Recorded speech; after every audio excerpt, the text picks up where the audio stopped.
Ini Takim itu sampai guyon gini, Mas. Sebenarnya kita tuh salah media itu. Proyek strategi nasional yang sebenarnya adalah satu putaran.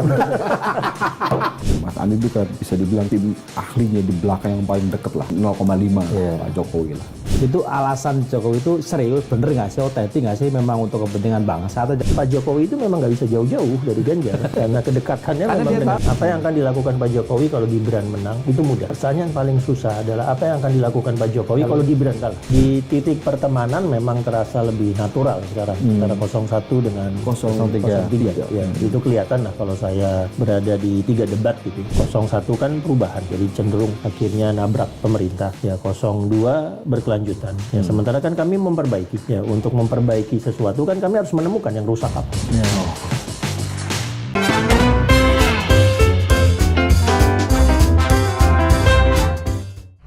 Ketemu lagi di Lanturan, ngelanturnya pasti mudah-mudahan relevan. apa nih? Amin, kabul. Iya terserah lah. Apa mau aja amin. ya. Hari ini tamu kita adalah pelatih Jokowi FC di pemilu 2014-2019. 2 kali pemilu. 2 kali pemilu. Dan dua-duanya menang. Iya, dan di 2024 pelatih ini akan berhadapan dengan mantan strikernya yang melatih Prabowo FC.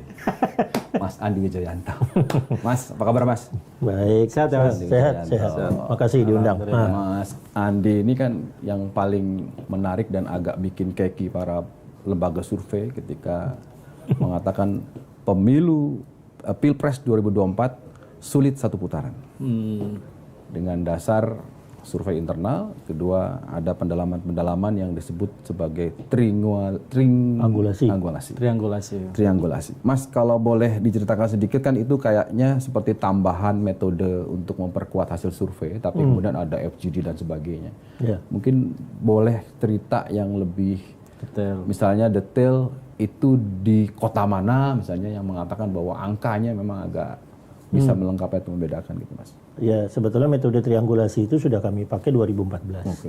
Tapi waktu itu kami belum punya machine learning, kami belum punya artificial intelligence. 2019 sudah dipakai dengan machine learning yang semakin powerful, yang mampu mengumpulkan media analitik yang cukup signifikan. 2024 sangat terbantu karena artificial intelligence-nya sangat kuat, berhasil membangun algoritma jauh lebih akurat, jauh lebih cepat gitu ya.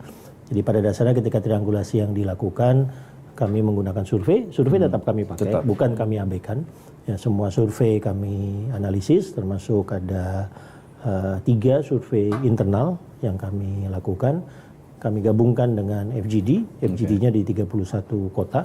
Biasanya sekali kami melakukan FGD itu kami melibatkan 3.100 orang ya, tentang isu-isu spesifik. Nah, FGD ini hanya dilakukan di kota-kota yang kami kategorikan sebagai wilayah tempur. Jadi kami mengkategorikan Indonesia sampai ke tingkat TPS itu 3 wilayah. Wilayah basis yang kami sudah kuat, terutama partai sudah kuat. Lalu ada wilayah lawan yang sebaliknya yang kami hampir pasti kalah karena keterwakilan dari 4 partai kami tidak cukup di wilayah itu. Lalu ada wilayah tengah-tengah. Wilayah tengah-tengah yang memungkinkan kami memenangkan wilayah-wilayah tersebut. Nah, 31 kota itu disebar di wilayah tengah ini, di wilayah-wilayah tempur ini. Jadi pada saat survei berjalan atau pada saat menjelang debat, setelah debat, FGD-nya dilakukan sekali FGD biasanya 3.100 orang yang kami ajak ngobrol. Ini kualitatif ya, data-data kualitatif. Lalu kami gabungkan juga dengan media analitik. Nah, media analitik itu meneliti akun-akun media sosial, ada media online. Ya, biasanya di Indonesia kalau dilakukan media analitik itu mengandalkan X, mengandalkan Twitter. Di media analitik kami, X atau Twitter itu yang masuk itu cuma 8% dari seluruh total yang kami dapatkan. Ya, sekarang yang terbesar 3 adalah Facebook, Instagram, dan TikTok.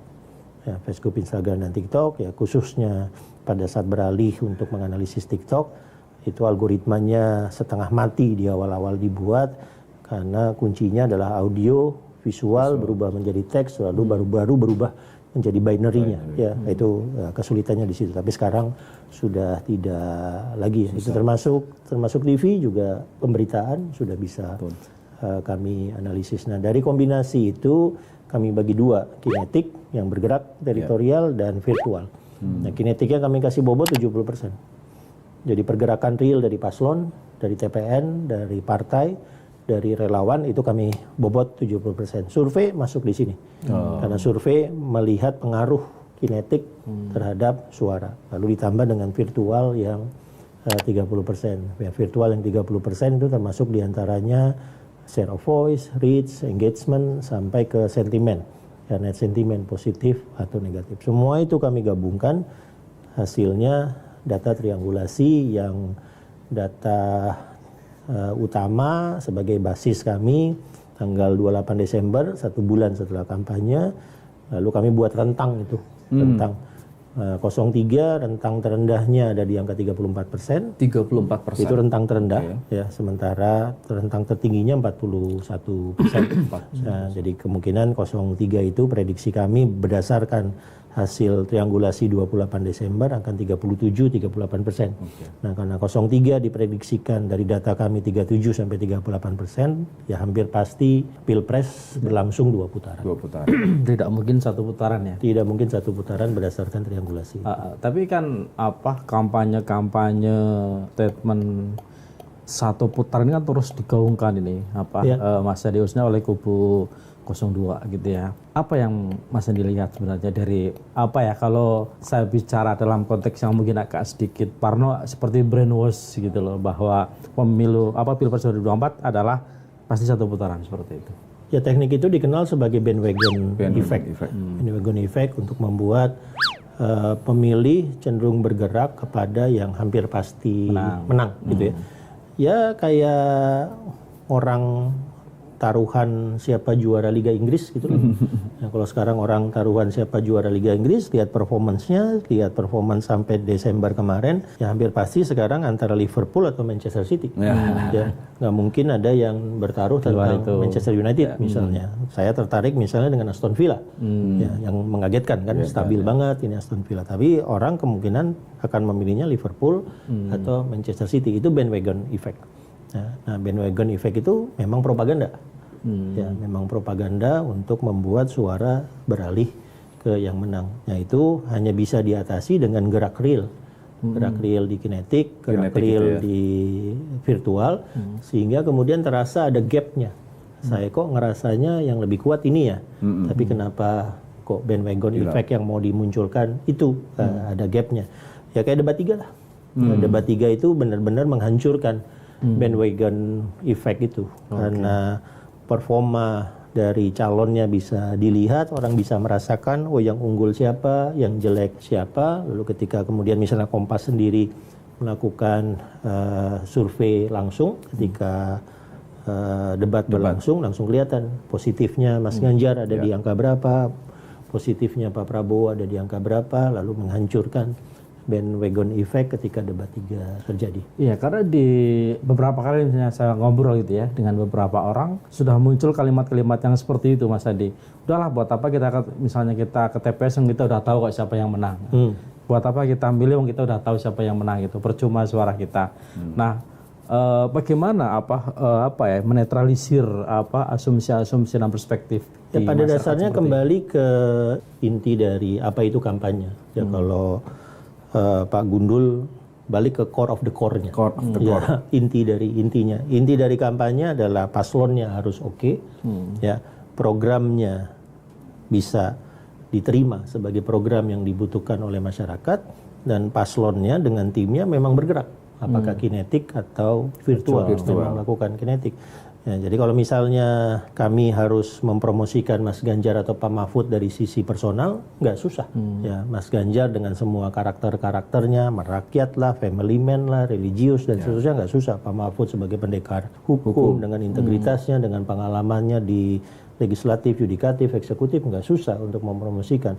Dengan program-program juga demikian, 500 triliun per tahun untuk 21 program unggulan. Kemarin di debat 3 ada Garda Samudra, ada otonomi strategis, ngomongin laut Cina Selatan, ngomongin cyber, duta besar cyber, duta besar iklim, nggak susah. Lalu yang ketiga bergerak. Ya, bergerak di teritorial. Ya, Mas Ganjar dengan Pak Mahfud dengan tim jauh lebih masif pergerakan teritorialnya. Kami sendiri juga agak kaget ketika ngamatin pergerakan teritorial. Nomor 1 yang bergerak paling masif itu kami, Mas Ganjar dengan Pak Mahfud. Nomor 2 Anies dengan Imin. Nomor 3 baru Prabowo Gibran. Prabowo Gibran malah nyaris tidak bergerak. Pernah memilih kampanye Sabtu Minggu kan? Iya, Dari awal. Ya, memang cenderung tidak bergerak dan pergerakan masif di seluruh Jawa ya adanya di 01 dengan 03. Ya, 02 cenderung tidak bergerak. Ya permainan. Atau 02 Mungkin sudah bergerak tapi lewat yang lain. lewat pelatihnya. Lewat pelatihnya, Senin sampai Jumat pelatihnya. Ya. Tapi tidak masif juga. Tidak masif. Kami kan bisa ngelihat titik-titiknya di mana, di Purworejo, di Cilacap, di Tegal, bisa Itu pun ngelihat. juga hampir sama ya, titik kunjungannya dengan Mas Ganjar di Jawa Tengah. Iya, ya memang Pak Jokowi itu memang nggak bisa jauh-jauh dari Ganjar. karena kedekatannya Karena memang dia dengan tahu Ganjar. pelatihnya. Gimana sih mantan striker gitu, pelatihnya ke situ ya itu Ke sana. Ya, kami waktu di awal tahun baru kemarin ya sampai harus mengubah titik sasaran karena kami tahu dari Purworejo Pak Jokowi mau ke Tegal, sementara Mas Ganjar dari Semarang misalnya harusnya ke Tegal, Brebes dengan Pemalang, balik ke Semarang baru ke Jakarta, akhirnya digeser. Mas Ganjar dari Semarang ke Demak, Jepara, Semarang, balik Jakarta. Ini sebagai pelatih 2 kali pemilu, sekaligus pernah disekap, ya orang dekat lah, bisa komunikasi langsung. Itu Mas Andi nggak pernah nanya, Pak, kok kita selalu sama sih Pak kunjungannya? Nggak bisa, pengen tahu aja. Soal guyonan jawabannya kan nggak apa-apa, kok bisa sama sih Pak gitu? Ya kayaknya petanya masih mirip ya. Ya kalau datanya masih sama, petanya masih sama, ya kemungkinan juga algoritma medianya masih sama, ya wajar kalau kemudian pergerakannya tampak mepet-mepet. Jadi kalau langsung sudah tahu, misalnya ya mestinya saya dengan timnya Pak Jokowi langsung tahu, ya sudah kalau misalnya di Sumatera kita fokusnya ke wilayah mana saja, nah, di Jawa Barat fokusnya ke wilayah mana saja, ya karena ya dasar petanya sama kok. Buku dasar strateginya sama gitu. Iya. Ya, Nah, atau gini Mas Andi, karena bener nggak? Karena tahun 2019 itu kan kalau tidak salah Pak Jokowi menang 70% di Jawa Tengah ya. Ya kan, dan itu kan bisa dijadi kalau misalnya Pak Jokowi menang hanya 50% aja belum tentu menang kan jadi presiden. Ya menang 60% aja nggak? Iya kan?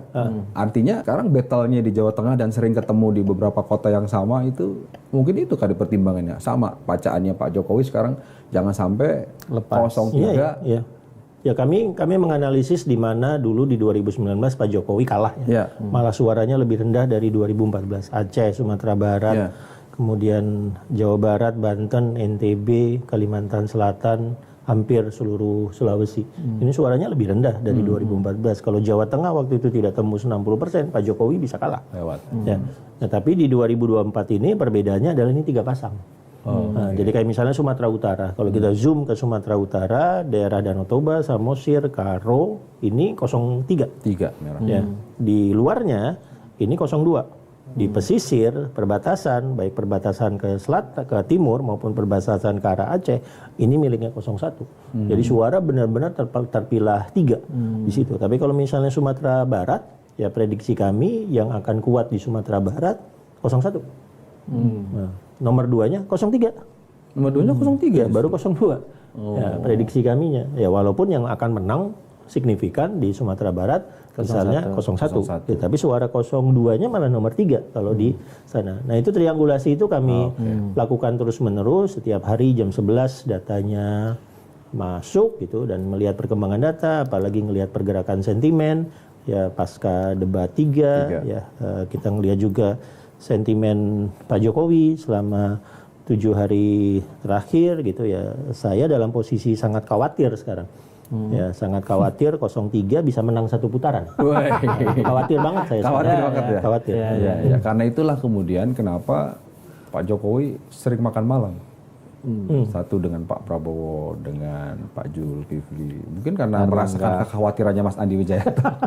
Tapi begitu hal itu terjadi, kita langsung bisa lihat sentimen. Karena media analitik sekarang itu real time. Real time ya. Detik itu terjadi, langsung bisa ini sentimennya naik atau turun. Misalnya sentimennya menjelang negatif, udah ini spike ke bawah negatif. Kita langsung lihat. Lalu algoritma data itu bisa langsung difokuskan. Ikuti isu ini. Ikuti isu ini 1 jam, 1 hari, 3 hari, 7 hari bisa langsung kita ngikutinnya. Ya, ketika misalnya Pak Jokowi berkomentar tentang debat 2. Ya, komentarnya bisa tentang data pertahanan, bisa tentang format debat, bisa tentang serangan personal gitu. Itu langsung sentimen saat Pak Jokowi bicara seperti itu, sentimennya negatif.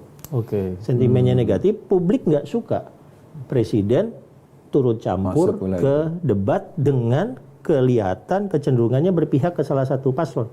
Publik nggak suka, langsung negatif. Udah itu langsung kami kunci, ikutin. Ikutin 1 jam, ikutin 3 jam, ikutin 1 hari, tarik ke belakang ke 7 hari, ngelihat sentimennya gimana. Itu kami kunci. Kata-kata query utamanya, algoritmanya, binary-nya kami kunci.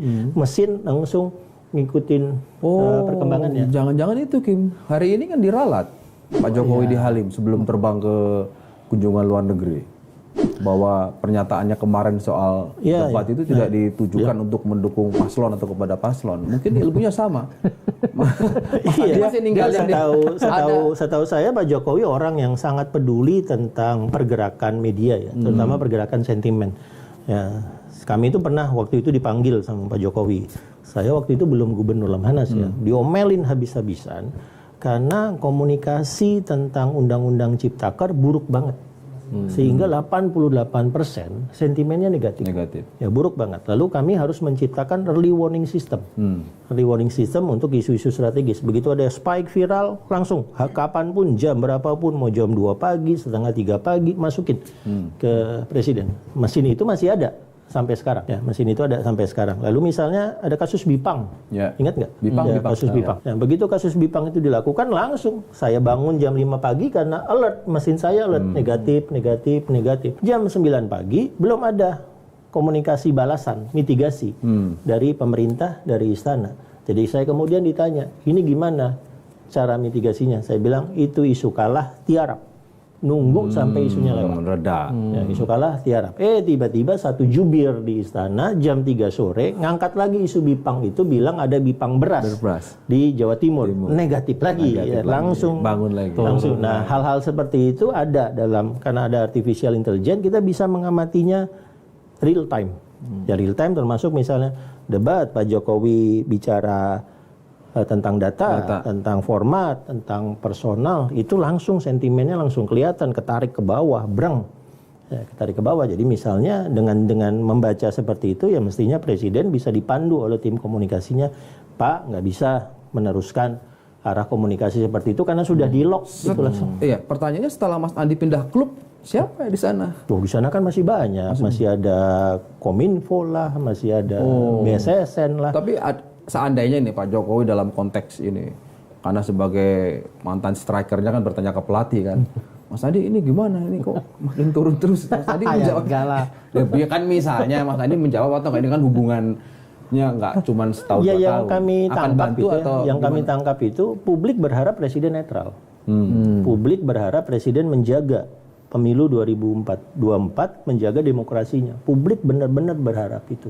Ya sudah cukup kita digoyang dengan drama ketika Mas Gibran jadi wapres dan kita gelisah tentang demokrasi, kita gelisah tentang nepotisme. Udah cukup digoyang.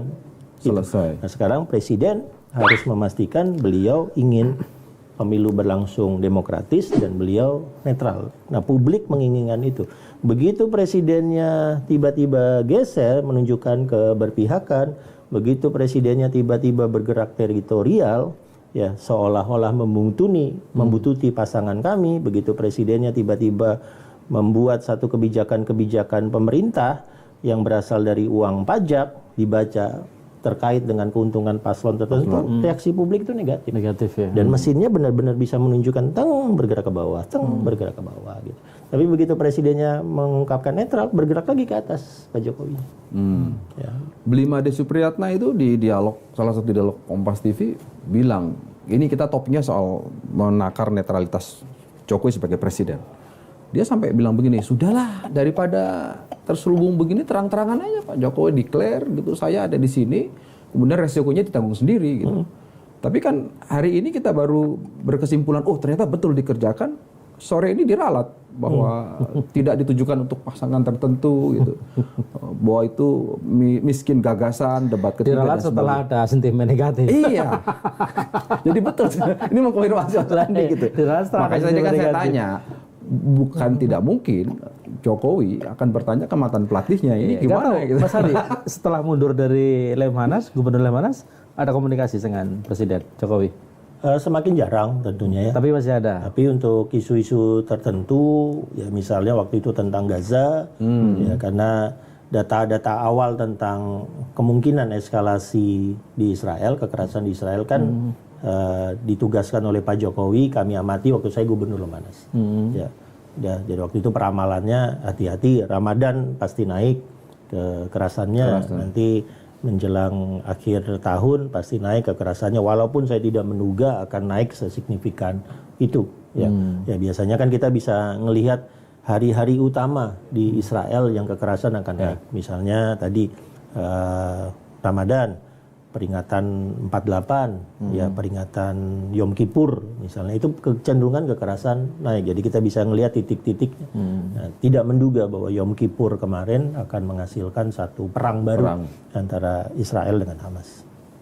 Tapi menarik ini Kim, penjelasannya Mas Andi bahwa masih berkomunikasi Ada komunikasi dengan Presiden Jokowi sebagai presiden gitu. Ya, dan satu hal Mas Andi, Mas Andi ini kan dekat dengan Presiden ya, 2 kali jadi pelatihnya, 2 pemilu lah, terus seperti seskap segala macam. Mungkin gak sih misalnya, kan setelah ini ada kekhawatiran publik ya, bahwa kalau Jokowi berpihak ke salah satu paslon, dia akan mengerahkan semua infrastruktur kekuasaan pemerintah untuk memenangkan yang ia dukung. Kalau dalam kacamata Mas Andi itu mungkin terjadi? Mungkin, tapi dari skala dan waktu rasanya nggak sempat. Nggak sempat. Ya, rasanya nggak sempat. Indonesia itu hampir 900.000 TPS. Ya, jumlah Babinsa dengan Babin Kantipmas misalnya kalau itu mau digerakkan, ya itu nggak sampai 40.000. Oke. Ya. Kurang banget ya. Nggak sempat. Kalau mau mencapai 900.000 itu seluruh TNI, seluruh Polri harus digerakkan, termasuk bintang 4-nya. Termasuk Kapolri, Panglima, Kepala Staf Angkatan itu harus gerak jaga TPS. Bukannya sudah? Ya, kelihatannya sih enggak. Oh iya. Ya, dan waktunya sempit. Ya, saya selalu bilang begini, Pak Harto ketika mengambil alih kekuasaan dari Bung Karno tahun 66-67, itu pemilunya baru bisa tahun 71. Ya, membutuhkan waktu 5 tahun untuk menyiapkan pemilunya. Waktu itu dimunculkanlah Golkar, Sekber Golkar sebagai non partai politik yang ikut pemilu, dapat suara 60-an%. Ya, Golkar ini yang bentuk Bung Karno. Ya, Sekber Golkar ini yang bentuk Bung Karno untuk golongan fungsional yang masuk ke MPR, diambil oleh Pak Harto, masuk pemilu 71. 71 dapat suaranya 60 sekian %. Pemilu berikutnya Pak Harto itu tahun 78. Butuh 7 tahun menyiapkannya. Di pemilu 78 suara Golkar persis sama dengan 71. Sampai 2 angka di belakang komanya persis sama. 71 masih banyak partai, 78 sudah 3 partai saja, kuning, merah, dan hijau. Ya, tapi suara kuning di tahun 78 persis sama dengan tahun 71. 8 tahun dipersiapkan, nggak naik signifikan. Ya, jadi butuh waktu, butuh kedalaman teritorial, butuh operasi galang. Ya, operasi galang itu teritorial dan intel. Pak Harto butuh waktu 8 tahun. Nah sekarang tiba-tiba, kalau saya bilang nggak ajak ini. Kalau saya mau melakukan operasi galang teritorial, saya akan khawatir ini akhirnya jorok. Dalam artian Panglimanya baru, Kepala Staf Angkatan baru, mereka belum selesai melakukan konsolidasinya. Ya, Kapolri memang lama, tapi begitu dekat-dekat pemilu, tiba-tiba dalam satu surat telegram mengganti hampir 600 bawah, nggak sempat melakukan konsolidasinya. Kalau ini dipaksakan, jorok. Atau ya, lalu akhirnya lubang-lubangnya kelihatan di sana, kelihatan di sini, dan di era sekarang cenderung tidak berlangsung masif ya. Atau jangan-jangan penggantian itu bagian dari konsolidasi itu, Mas? Sepakat, pasti. Kalau memang kita indikasinya begitu, sepakat, pasti. Tapi karena dilakukan terlalu dekat. Waktunya dengan 14 tidak Februari, memadai. ya, apalagi ada, kalau polisi pasti konsentrasi pengamanan Natal, pengamanan Tahun Baru. Natal, Tahun Baru selalu bulan-bulan yang riskan untuk teroris misalnya. Ya pasti ada tugas-tugas utama yang harus dilakukan secara lebih prioritas. Ya makanya prioritas ya.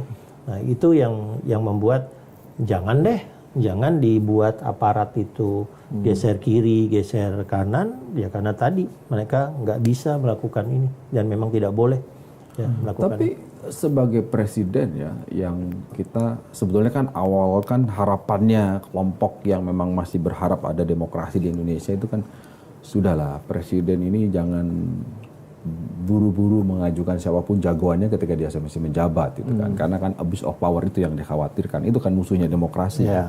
Tapi kan sekarang kita sudah bicara lagi nggak bisa menganalisa, memang sudah terjadi kan, sudah terjadi anaknya, bahasa gampangnya di bawah kan, mana ada sih bapak yang nggak mau belain anaknya gitu. Yeah. Nah hari ini kan makin kentara gitu, makin kentara, bahkan kemarin sebelum diralat hari ini kalau boleh disebut meralat, kan semua orang kaget-kaget, aduh ngapain sih sampai masuk ke wilayah debat, dan itu tonnya jelas membela, meskipun hari ini diralat ya gitu. Tapi kan ini sudah terlanjur basah.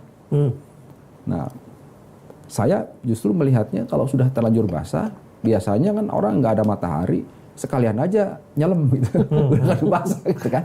Nah, gimana nih 03 menghadapi, karena satu ada faktor berharap kepada mesin partai PD Perjuangan. Pak Jokowi besok pasti tidak hadir di ulang tahun PD Perjuangan. Itu akan diartikan oleh grassroots PD Perjuangan, dia memang bukan lagi bagian dari PD Perjuangan. Sudah nggak perlu lagi didiskusikan, nggak perlu lagi digosipkan, bener nggak sih gitu. Itu terang benderang. Nah, berikutnya kan masih ada waktu sampai tanggal 14. Nah, karena faktor mesin partai itu kenapa Pak Jokowi turun? Kenapa rasanya partai pendukung ini, tebakan saya, itu nggak fokus ke Pilpres gitu, fokus ke pileg masing-masing. Nah, sementara di kubunya 03 kan hanya ada PD Perjuangan. Saya tidak mengecilkan P3 dan Perindo, tapi paling tidak satu jaringan saksi itu masih dibilang paling kuat PD Perjuangan dan saingannya PKS gitu. Gimana Mas berikutnya Mas, langkah yang paling dekat gitu, dengan sudah kita kondisikan PDIP dan 03 tanpa Jokowi, bahkan berhadap-hadapan dengan Jokowi setelah tanggal 10 Januari. Ya strategi utamanya sebetulnya ngelihat aja dengan surat suara ya. Surat suara itu yang dipilih Anies, Prabowo, dan Ganjar. Nggak ada Jokowi. Nggak ada Jokowi. Di situ. Okay. Ya, Jokowi efek langsung disampingkan. Ya langsung aja. Jadi Mas, kalau kami ngelihat datanya, ya di awal-awal memang Mas Ganjar dengan Jokowi itu selalu saling dikaitkan, saling diasosiasi. Ya. Mau melanjutkan, mau nabrak sekalian diasosiasi. Tapi terutama data 2 minggu terakhir, ya seminggu terakhir makin kelihatan datanya, apalagi setelah debat, Mas Ganjar itu sentimen di medianya udah lepas sama sekali dengan Jokowi. Ya, jadi misalnya setelah debat 3 ya, setelah debat 3 Mas Ganjar di debat 3 sentimen positifnya tinggi banget. Lanjut, ya ke hari Seninnya lanjut sentimen positifnya. Kami ngelihat jam per jam sentimen positifnya tinggi. Pada saat Pak Jokowi mengeluarkan pernyataan yang terkait dengan debat 3, normalnya pernyataan Pak Jokowi itu yang positif akan membuat Mas Ganjar ke bawah. Ya. Ini enggak. Jokowinya yang negatif, Mas Ganjarnya tetap leading. Ya, tetap leading. Ketika kemudian Mas Ganjar juga ikut ngomentarin tentang data pertahanan, misalnya Mas Ganjarnya positif. Ya, Pak Jokowinya yang negatif. Nah, saya tahu Pak Jokowi itu orang yang sangat sensitif tentang sentimen di media dan sangat memperhatikan data keras. Ya, beliau orang rasional kok. Ya, beliau tidak mau bergerak kalau tidak ada data di depannya. Ya, beliau orang-orang yang rasional dan saya asumsikan data ini masuk ya ke presiden sehingga presiden kemudian melakukan kalkulasi politik jangka pendeknya untuk 3 hari ini gimana. Ya pasti besok tekanannya adalah ke presiden adalah kenapa sebagai kader nggak hadir ulang tahun, ya kan? Itu tekanannya itu. Apapun yang Pak Jokowi lakukan besok di Filipina, ya besok ulang tahun PDIP, apalagi ulang tahun PDI Perjuangan itu temanya kan sangar temanya kebenaran pasti menang. Pasti menang. Ya, temanya sangar itu. Kebenaran pasti menang, dihadiri oleh 51 orang saja, lalu setelah itu sore malamnya ada kegiatan-kegiatan rakyatnya. Ya, tekanannya ke presiden, tekanannya ke Pak Jokowi sebagai kader partai. Apa yang akan Pak Jokowi simbolkan besok ke partainya. Ya. Ke partai yang mengusung dia, yang memikul dia selama 23 tahun. 23 sejak 10 dari tahun Solo. wali kota, 3 tahun gubernur DKI, sekarang 10 tahun sebagai presiden. Kan ini presiden yang diusung, dipikul dengan semua positif negatifnya selama 23 tahun. Jadi tekanannya besok ke Pak Jokowi, apa yang akan beliau lakukan untuk ulang tahun partai yang mengusung dia, memikul dia, mendukung dia selama 23 tahun. Ini yang saya dengar ya, saya dengar lawatan ke luar negeri ini sebenarnya bukan karena dijadwalkan jauh-jauh hari.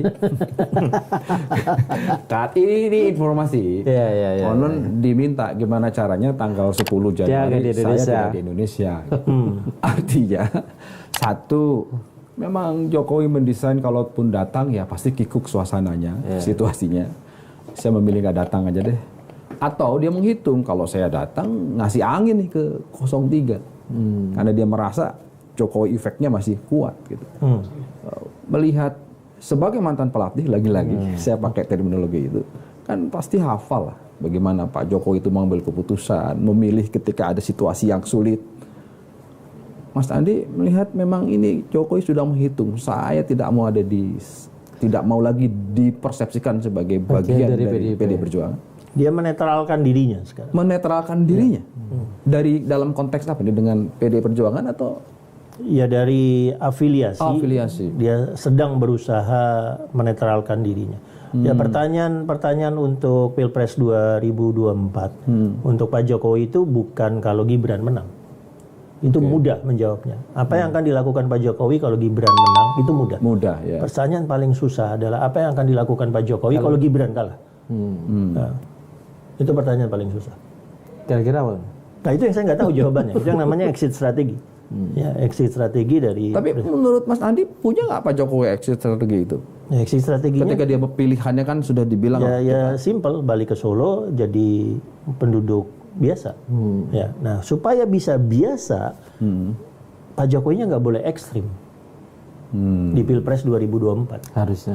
Ya, harus netral. Biasa aja gitu ya. Ya supaya nanti orang kemudian Pak Jokowi makasih ya sudah ada infrastruktur, Pak Jokowi makasih ya sudah ada kartu-kartu, Pak Jokowi makasih ya karena Pak Jokowi program IKN sekarang bisa diteruskan menjadi kota baru, kota digital dan seterusnya. Orang berterima kasih ke Pak Jokowi karena Pak Jokowinya netral. Ya, tapi begitu nanti Pak Jokowinya tidak bisa menunjukkan kenetralan, Gibran kalah. Ya saya nggak tahu exit strateginya Tapi seperti apa mungkin ya sudah melakukan segala macam, bahkan sudah melawan arus lah Pak Jokowi ini diberi masukan. Ya saya berharapnya jangan sampai kayak Figo gitu loh. Dari Barcelona pindah ke Real Madrid gitu. Nanti malah repot jadi itu loh. Ini bahaya. Figo gitu loh. Barcelona pindah ke Real Madrid. Takim ini sampai guyon gini. Sebenarnya kita tuh salah media itu. Proyek strategi nasional yang sebenarnya adalah satu putaran. Setelah dipikir-pikir ya begitu juga. Begitu juga. Takim ini ngaco ini. Bukan Kim, itu proses ini soal infrastruktur. Tapi dibilang bukan mas satu putaran katanya. Nah sementara Mas Andi dengan analisanya mengatakan tidak mungkin satu putaran. Bahkan takut khawatir saya. Ya khawatir satu putarannya kejadian tapi 03 yang satu putaran. Khawatir saya sekarang. Tapi jadi kalau Mas Andi sendiri melihat kalaupun katakanlah terjadi dalam tanda kutip gitu ya, pengerahan aparatur negara misalnya atau kecurangan dalam bentuk apapun. Kok kalau sudah terjadi Kim? Udah ya? Soal persentase aja. Sudah terjadi. Ya sama sih positive thinking Mas Husnudon.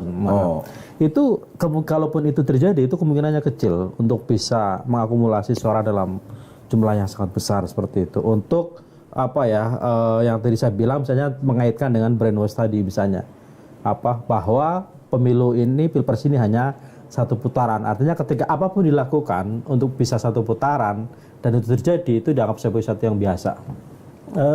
Sesuatu yang secara sistem sangat-sangat berat untuk dilakukan. Berat ya. Ya, dulu Orde Baru, ada dwi fungsi, ada kekaryaan, ada sospol, ABRI bagian dari Golkar, ya itu, dan itu membutuhkan waktu tahunan ya untuk melakukannya. Nah, ya saya tentara, ya jadi saya mendengar langsung ayah saya gimana dulu membalik suara di Karisidenan Madiun. Madiun itu sampai tahun 87 yang menang selalu P3.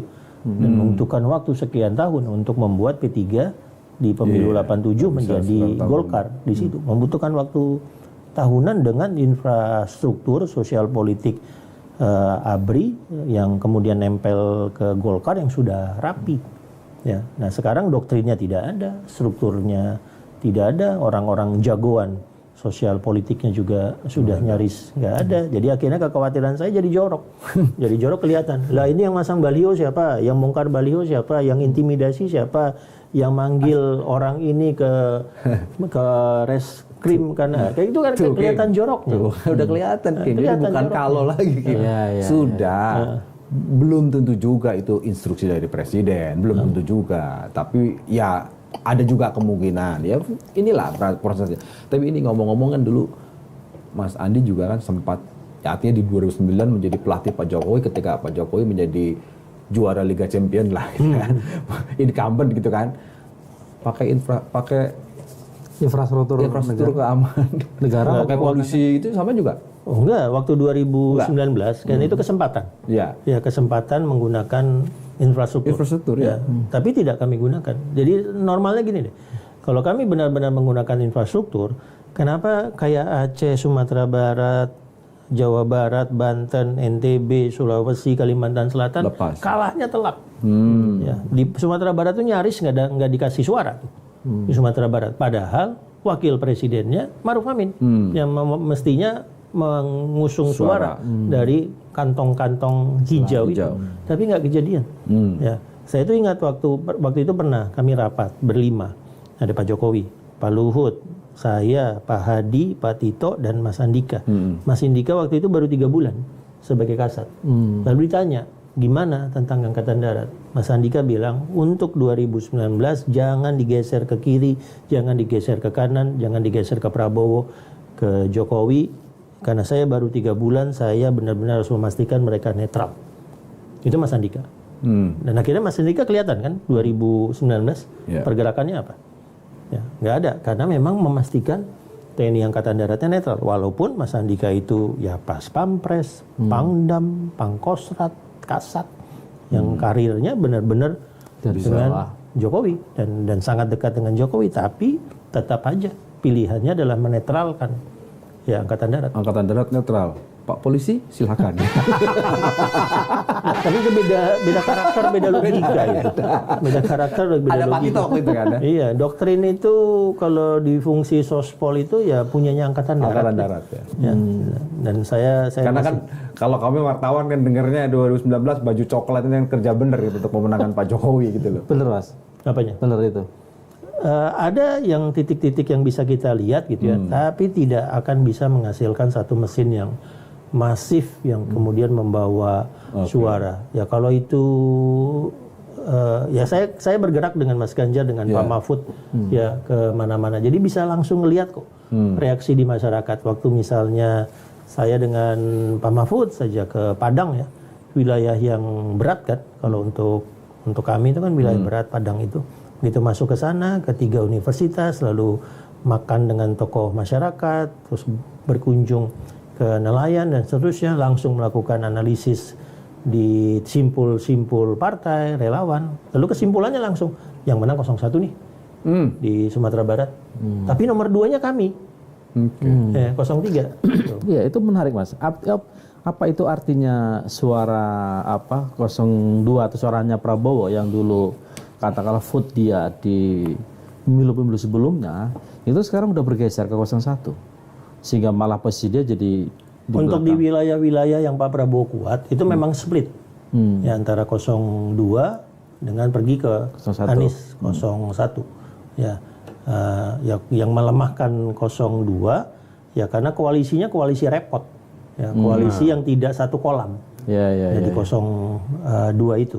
Ya kemunculan Gibran masuk ke koalisi 02, yaitu membuat kemudian suara yang dulu mantap dengan Pak Prabowo berpikir. Ya, berpikirnya kecenderungannya pindah ke 01. Kita konfirmasi nih, karena kan kira-kira seminggu yang lalu kan beredar isu nih. 01 dan 03 sudah mulai kongko bareng untuk menghadapi musuh bersama yang bisa jadi dipakai besok itu. Kebenaran akan jadi pemenang gitu. Artinya melawan, jadi menjadikan 02 ini musuh bersama nih, 1 dan 3. Ini konfirmasi apakah benar seinten itu atau hanya sekedar ya namanya sesama kawan kongko, atau sudah bicara lebih strategis. Nanti kalau di putaran kedua kita akan kumpulkan masuk kemana, basis-basisnya kita gabungkan, yang penting untuk mengalahkan 02. Ya di titik pertemanan memang terasa lebih natural sekarang antara 01 dengan 03. Ya, itu kelihatan lah kalau saya berada di 3 debat gitu ya. Berada di debat, di balik panggung gitu. Ya, lebih natural kita menyapa, berdiskusi bahkan lebih, dengan 01 daripada dengan 02 ya. Ya teman-teman PKB, teman-teman Nasdem yang dulu bareng-bareng, ya bahkan dengan teman-teman PKS. Ya, lebih natural seperti itu. Lalu dari positioning ke pemerintah, ya, 01 kan perubahan, ya, jadi cenderung akhirnya nabrak ke pemerintah. Ya, 02 berkelanjutan. Ya, sementara kan kami memperbaiki. Ya, untuk memperbaiki sesuatu kan kami harus menemukan yang rusak apa. Itulah berkawan dari 01 itu untuk minta data kerusakan. Nah, kayak debat 3 kemarin lah. Debat 3 kemarin kami secara objektif menyatakan indeks ini turun, MIF tidak tercapai, alokasi anggaran pertahanan ke PDB belum ideal. Itu kan hal-hal masalah yang kami sampaikan, lalu kemudian ini tawaran kami untuk memperbaikinya. Jadi kan nggak mungkin misalnya kalau 02 mengatakan, iya indeks ini turun, karena itu saya akan melanjutkan penurunan indeks. Kan nggak mungkin. MIF tidak tercapai, saya akan meneruskan, melanjutkan penurunannya. Kan nggak mungkin. Artinya kalau tadi 1 sama 3 kan bisa ketemu lah chemistry-nya. Kalau sama 02 ketemu kenapa? Karena faktor Prabowo-nya atau karena masih belum siap, belum terima dengan perubahan sikap Pak Jokowi yang... Sebetulnya tidak juga, tapi begitu akhirnya kami fokus untuk mencari hal-hal yang perlu diperbaiki, yang perlu dipercepat di masa Pak Jokowi ini, lalu 02 itu defensif. 02 itu kayak Manchester United masanya Alex Ferguson yang tiba-tiba di Old Trafford bertahan. Nah, kan ruwet kita. Alex Ferguson, ada Ryan Giggs, ada misalnya ada Beckham, ada Nistelrooy gitu kan. Terus tiba-tiba main di Old Trafford memilih bertahan. Ya sudah, karena memilih bertahan masuklah strateginya kami. Gitu. Termasuk debat kemarin katanya janjian. itu benar nggak sih? Enggak, kalau itu enggak. Enggak ya? Kalau itu enggak, hanya memang ada yang umpan lambung siapa gitu. Tapi enggak ada janjiannya, enggak ada janjian. Kami memang ketemu chemistry-nya aja sepertinya Mas. Sudah ketemu chemistry-nya. Tapi Mas Andi, apakah sudah ada pembicaraan misalnya lebih strategis misalnya ketika sama-sama sepakat ini sudah nggak mungkin 1 putaran, 2 putaran, dan siapapun yang akan maju atau lolos di putaran kedua itu yang akan didukung misalnya sama-sama. Belum ada. Sampai ke situ ya. Ya, sekarang kami masih fokus untuk minimal maju putaran 2, masih fokus di partai-partai, ya 4 partai yang mengusung Mas Ganjar, semuanya kalau bisa lolos ke parlemen. Jadi PDI Perjuangan targetnya berapa, P3 targetnya berapa, Perindo dan Hanura targetnya berapa, terus kemudian mensinergikan supaya nggak benturan. Ya, jangan sampai P3 suaranya naik tapi menurunkan PDI Perjuangan. Ya, P3 bagaimana caranya naik tapi misalnya yang diambil suara dari 02, ya sama Perindo naik yang diambil suara dari 02 gitu. Jadi tidak saling benturan di bawah antara caleg-calegnya, itu yang benar-benar kami rapikan. Nggak berebut di kolam yang sama berarti. Tidak berebut di kolam yang sama. Penasaran tuh TPN dengan PD Perjuangan, meskipun bisa dibilang ya didominasi oleh PD Perjuangan lah sebagai mesin partai. Karena kan dengar dari teman-teman di daerah itu kan prioritaskan legislatif lah daripada pileg, daripada pilpres gitu. Sehingga biarlah dilepas sendiri GP. Bahkan ada yang bilang di Solo Raya itu balihonya Puan besar-besar tapi nggak ada Ganjarnya gitu. Hampir tidak ditemukan fotonya Mbak Puan sama Ganjar gitu. Sementara di 02 kan semua caleg siapa tokoh Prabowo Erlangga belakangnya ada Gibran. Ini cuma isu yang dilempar oleh siapapun untuk menurunkan semangat, atau memang itu realitas politik yang memang tidak bisa dihindari. Nggak ada strategi-strategi tertentu ya yang memang dipakai ya. Jadi kalau di satu daerah ternyata caleg popularitas dan elektabilitasnya jauh lebih tinggi dari capresnya, sudah andalkan itu karena kesepakatannya di kami dengan 4 koalisi itu suara caleg minimal harus sama dengan kontribusi ke presiden nanti. Ya, jadi kalau misalnya suara calegnya 100.000, ya presiden ya juga 100.000, 98.000, ya 99 atau bahkan bisa 102. Ya kalau di PDI Perjuangan udah tegas banget instruksi Ibu Mega. Ya kalau suara calegnya 100.000, suara capresnya misalnya 60.000, nggak dilantik nih caleg. Masuk ke Senayan nggak dilantik, ya harus sama-sama memperjuangkan antara caleg dengan capres. Dan sudah ada surat resmi dari tanda tangan Ibu Mega tentang itu. Dan itu menjadi salah satu yang membuat Mas Andi yakin lah bahwa Ganjar masih melawan ya, nggak seperti kalau hasil survei kan gapnya jauh ya, gitu kan. Ya kita dapat feel-nya ya ketika ke bawah, terus setiap hari selalu ada aplikasi yang dibuat baik oleh partai maupun relawan gitu yang kemudian menangkap setiap hari kami lihat bagaimana pergerakan suara gitu ya. Jadi misalnya hari ini saya ngelihat Mbak Atikoh ke Lampung begitu, wah luar biasa teman-teman perempuan ibu-ibu yang ada di Lampung itu nanggap Mbak Atikoh ya sesuatu yang di awal-awal kampanye kami tidak menduga bahwa kami kemudian bisa juga menggerakkan Mbak Atikoh dan Mas Alam. Di pemilu 2014-2019, Ibu Iriana dengan 3 anak itu 0.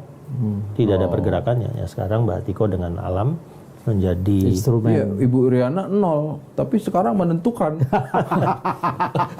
Ada Ibu Iriana tuh mainnya di belakang terakhir gitu. Kali ini harus konfirmasi ke Mas Adi. Ayo coba silakan. Benar begitu Mas? Kalau Bu Iriana itu sangat menentukan di proses pengambilan kebijakan Jokowi khususnya terkait dengan Pilpres ini. Seperti yang ramai di luaran itu. Ya tampaknya mengarah begitu ya. Yang ngelihat perbedaan karakter dari Ibu Iriana di 2014-2019 menjelang 2023 memang terjadi sih kayaknya perubahan karakter. Di Pak Jokowinya? Atau di Iriana? Saya itu selalu ingin bertanya ke Mas Andi itu. Mas Andi itu kan bisa dibilang tim ahlinya di belakang yang paling deket lah, ring 0,5 Pak Jokowi lah. Dari mulai ya saya masuk sekap lah ya. Tapi ketika saya ingin minta pendapat Mas Andi, ketika Pak Jokowi mengatakan saya, aku saksi waktu datang ke istana soal cawe-cawe itu, saya mau cawe-cawe, karena konteksnya tuh menjaga lompatan besar itu, menjaga keberlangsungan. Sementara Mas Andi kan pernah mengatakan saya tidak berubah, yang berubah Pak Jokowi dalam konteks demokrasi. Mas Andi gimana merespon Pak Jokowi mengatakan ya ini ada satu hal yang harus saya bayar mahal ini dalam konteks demokrasi, yaitu tadi untuk menjaga keberlangsungan, sehingga saya memilih terlibat. Ya kami dulu dibentuk sebagai tim 11 kan. Tim 11 itu timnya Ibu Mega, bukan timnya Jokowi. Nah, di awal-awal tim 11 itu diminta oleh Ibu Mega memberi masukan ke Ibu Mega maju lagi atau tidak di 2014. Ya, baru kemudian setelah Ibu Mega memutuskan tidak maju lagi, baru kami menganalisis siapa yang sebaiknya diusung. Ya, kemudian pilihannya ke Pak Jokowi. Ya kalau saya apa yang diinginkan Pak Jokowi untuk kami ke tim 11 kami jalankan. 31 Desember 2021 Pak Jokowi manggil kami ke Istana Bogor tim 11 dan di situ Pak Jokowi bertanya preferensi kami ke kandidat, kami jawab Mas Ganjar. Ya, itu sudah. Ketika saya mundur sebagai gubernur, saya bilang, Pak, saya tetap dengan komitmen kita akhir tahun 2021 ya, kami ke Mas Ganjar yang waktu itu Bapak setuju. Udah kami jalankan. Oh jadi itu. dulu sebenarnya udah ketemu sama Jokowi, sudah preferensi. Ya, Jokowi yang kemudian mempertemukan kami ke Mas Ganjar. Lalu Mas, nanti ini tim saya bantu Mas Ganjar ya. Gitu. Terus Mas Ganjar jawabannya simpel. Oh, kalau dengan mereka saya udah kenal. Kadang-kadang Mas Ganjar juga suka gitu sih. Ya memang sudah kenal. Ya kami bantu dalam pilgubnya, gitu kan kami bantu. Iya, artinya ada satu kondisi di mana sebenarnya Jokowi ya sudah memilih Ganjar. Loh, kan sudah terucap Kim di satu acara rambut putih. Iya kan, rambut putih Mas, sebut nama. Iya, siapa lagi Mas Hatta Rajasa, gila kali. Iya kan konteksnya kan itu. Karena aku tanya itu kan gini kan, selalu Pak Jokowi itu kan memberikan alasannya dan dia berani melawan publik dan pendukungnya yang setia selama 10 tahun. Dengan suka tidak suka, dia juga membiarkanlah anaknya jadi cawapres. Tapi alasannya kan selalu begitu, menjaga keberlangsungan. Saya tidak mau lagi mundur dari SMP ke SD demi Indonesia 2045 gitu loh. Itu kan seperti dibenturkan dengan nilai-nilai demokrasi yang kemudian para pendukungnya berbalik arah seperti halnya.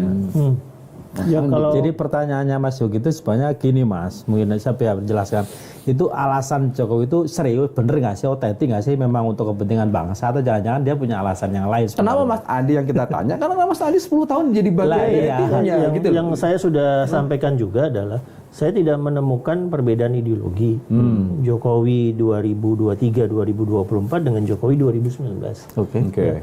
Saya juga tidak menemukan terjadi pergeseran program kerja oleh Pak Jokowi. Ya, kalau misalnya dikatakan infrastruktur ya kami kok yang dulu mengusulkan di Nawacita, misalnya kartu-kartu ya kami juga yang mengusulkan itu. Ya misalnya IKN, ya sama-sama waktu itu dibahas. Ya kalau ngelihat misalnya visi misi Ganjar meneruskan IKN, iya. Meneruskan infrastruktur, iya. Kartu-kartu jadi KTP sakti. Misalnya kalau debat kemarin pertahanan poros maritim dunia diperkuat menjadi garda samudra. Kami nggak bilang bubarkan poros maritim loh, kami bilang diperkuat menjadi garda samudra. DOC dengan COC yang selama ini sudah kita lakukan 23 tahun, Mas Ganjar bilang oke, tapi ini mungkin lamban, kita siapkan kesepakatan sementara, tidak nabrak DOC dengan COC yang selama ini sudah kita lakukan. Jadi kalau tadi temanya adalah keberlanjutan, isu-isu strategis, nggak ada masalah dengan Mas Ganjar. Mas Ganjar menginginkan percepatan. Ya, saya bisa menghitungkan ke Mas Ganjar, kalau kita spend setiap 1 triliun dari anggaran pertahanan untuk investasi pertahanan, masuk ke industri pertahanan, itu pengaruh ke pertumbuhan ekonominya berapa persen? 0,0 sekian persennya sudah pernah saya hitungkan. Jadi kami misalnya Pak Jokowi ingin investasi pertahanan, bangun industri pertahanan, Mas Ganjar juga, dan bisa lebih yakin bahkan tidak pakai utang luar negeri karena hitungannya sudah ada. Jadi bukan karena ideologi, bukan juga dengan keberlanjutan program. Pasti ada yang lain. Yang lain ini apakah personal, apakah keluarga, ya apakah emosional, ya tapi pasti bukan ideologi dan program. Sebagai mantan pelatih 10 tahun harusnya tahu. Ya akhirnya 3 ini. Ya personal, keluarga, emosional. Jawabannya ada di situ. Jadi bukan alasan yang muncul di publik gitu ya. Soal ya kalau saya selama ini mengatakan apa yang membedakan posisi kami Mas Ganjar, PD Perjuangan, misalnya saya gitu dengan Pak Jokowi. Jawaban saya cuma satu, demokrasi. Itu aja yang membedakan posisi saya dengan Pak Jokowi, itu tentang demokrasi. Kalau Mas Andi misalnya, ya situasi kan kita bisa dibilang 35 hari lagi kan panjang lah ya. Tiba-tiba ada satu situasi yang memang presiden karena merasa saya harus mengajak diskusi seorang Andi Wijayanto misalnya. Sudahlah kita duduk supaya saya kemungkinan gimana caranya, tolong pikirkan kalau toh saya kembali tiba-tiba dengan Mas Ganjar itu kira-kira saya nggak terlalu dipermalukan, itu apa Mas Andi akan sampaikan Mas? Saya cenderung akan menjawab sebaiknya kita ketemu setelah 14 Februari, jadi 15 Februari setelah saya sempat tidur gitu. Lalu kalau mau mengusung Mas Ganjar, deklarasi saja. Oh gitu. Nggak usah. Jadi nggak usah. nggak akan ketemu dulu. Kenapa lebih menghargai TPN ya supaya? Iya. Oh, Ya, dipikirnya. kita sudah tahu gerakan kita yang harus dilakukan apa. Kami benar-benar harus fokus untuk 14 Februari. Jadi hal-hal yang tidak berkaitan dengan 14 Februari kita bicarakan tanggal 15 Februari. Oke.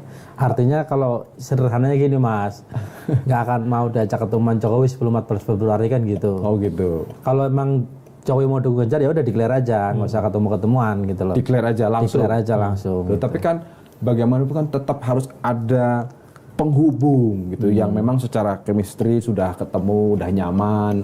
Kira-kira kan pasti Mas Andi salah satunya yang diajak bicara. Gimana ya kalau saya mau ketemu gitu supaya suasananya gitu. Ketemu sama siapa maksudnya? Ya, Ya kalau chemistry-nya mengarah ke Mas Ganjar tidak perlu ada yang dilakukan. Oh, nggak perlu? Nggak perlu. Ya Langsung? sudah. Ya sampaikan saja, nggak perlu. Tapi mungkin nggak itu Mas? Hah? Mungkin nggak itu? Ya lagi-lagi Pak Jokowi itu orang yang sensitif terhadap media sosial, sensitif dengan data. Nah, beliau pasti melihat data hari ke hari seperti kami melihat data hari ke hari. oke. Kalau mau menyampaikan pesan ke Pak Jokowi, apa kira-kira Mas Andi menyampaikan dalam konteks menjaga Indonesia, menjaga nama baik seorang Joko Widodo Dan yang memang demokrasi. juga lahir bersamaan dengan Mas Andi dari mulai 2014. Itu apa kira-kira mau menyampaikan? Masih ada 35 hari lah kira-kira menjelang 14 Februari.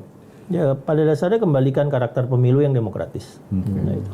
Dengan menjaga Ya Pak Jokowi yang lahir dari proses reformasi, yang kemudian bisa menjadi wali kota, gubernur, dan presiden karena proses pemilu yang demokratis, ya kembalikan jalur pemilu yang demokratis. Pastikan jalur pemilu demokratis terjadi di 14 Februari 2024. masih boleh berharap ya ke Pak Jokowi soal itu. Sangat-sangat berharap dan yakin sebetulnya beliau mampu melakukannya. Oke.